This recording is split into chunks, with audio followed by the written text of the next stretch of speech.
শনিবার কেন্দ্রীয় শহীদ মিনারে ২১-এর প্রথম প্রহরে প্রথমেই ভাষা শহীদদের প্রতি পুষ্পস্তবক অর্পণ করে শ্রদ্ধা জানান রাষ্ট্রপতি মোহাম্মদ শাহাবুদ্দিন।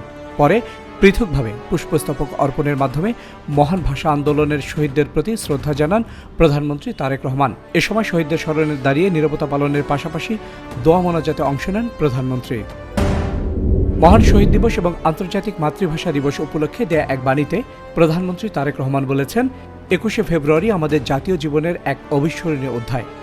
গণতান্ত্রিক মূল্যবোধ, জনগণের অধিকার ও সমতা প্রতিষ্ঠাই ছিল ২১-এর মূল চেতনা। এ চেতনাকে ধারণ করে দীর্ঘ লড়াই সংগ্রাম পার হয়ে দেশে আজ গণতন্ত্র পুনঃপ্রতিষ্ঠিত হয়েছে। গণতন্ত্রের এই অগ্রযাত্রাকে সুসংহত করতে বর্তমান সরকার প্রতিশ্রুতিবদ্ধ। আজ মহান শহীদ দিবস ও আন্তর্জাতিক মাতৃভাষা দিবস। দিবসটি যথাযোগ্য মর্যাদায় পালনের জন্য রাজধানী সহ সারা দেশে নেওয়া হয়েছে ব্যাপক কর্মসূচি।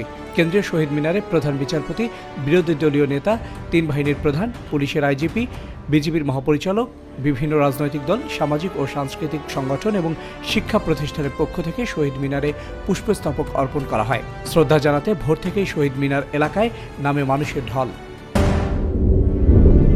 প্রথমবারের মতো রাজধানীর তেজগাঁয়ে প্রধানমন্ত্রীর কার্যালয়ে অফিস শুরু করেছেন প্রধানমন্ত্রী তারেক রহমান।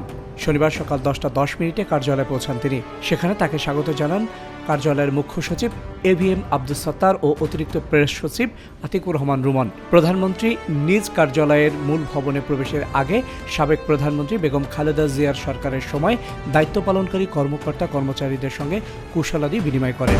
আফগানিস্তানে 5.8 ও পাকিস্তানে 5.9 মাত্রার ভূমিকম্প অনুভূত হয়েছে। তবে দেশ দুটিতে বড় কোনো ক্ষয়ক্ষতির খবর পাওয়া যায়নি।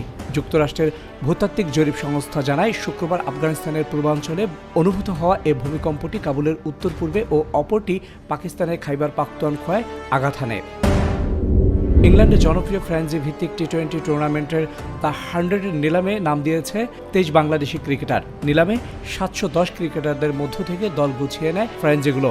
একঝাঁক বাংলাদেশি ক্রিকেটারদের মধ্যে নিলামে বাংলাদেশিদের মাঝে সর্বোচ্চ ভিত্তি মূল্যের ক্যাটাগরিতে রয়েছেন মুস্তাফিজুর রহমান। তার ভিত্তি মূল্য রয়েছে 1 লাখ পাউন্ড।